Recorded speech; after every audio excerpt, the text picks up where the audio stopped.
Hello everyone, आज चाहिँ मैले तिते करेला बनाउन गइरहेको छु। यो चाहिँ मेरो स्टाइलले बनाउँछु। कस्तो लाग्छ लास्टसम्म हेरेर कमेन्ट गर्नु होला है। त्यसपछि मैले यता तेल बसालेँ।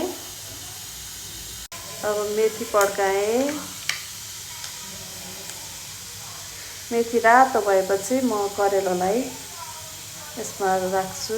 यसमा चाहिँ मैले हल्का नुन मोलेको छु है। यो चाहिँ यसको पानी निस्कोस् भनेर यसमा नुन मोलेको छु।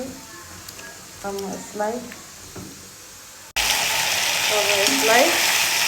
यसरी डिप फ्राई गर्छु है मैले यसलाई। यो चाहिँ अलिक झुरुङ्ग भएपछि अनि निकाल्छु। त्यसपछि मैले यो फ्राई गरेर निकालेको छु। अब मैले यसमा प्याज राखेँ। त्यसपछि आलु सब कुरा राख्छु म। अब मैले चाहिँ यो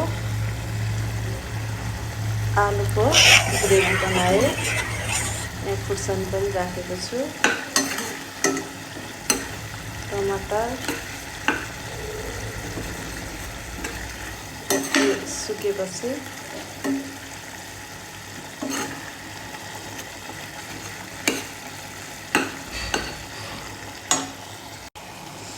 अब यसलाई मैले यो करेला राखेँ।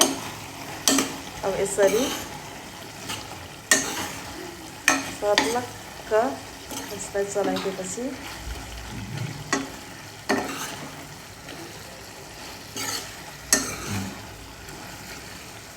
ल मन पर्यो भने कमेन्ट गर्नु होला।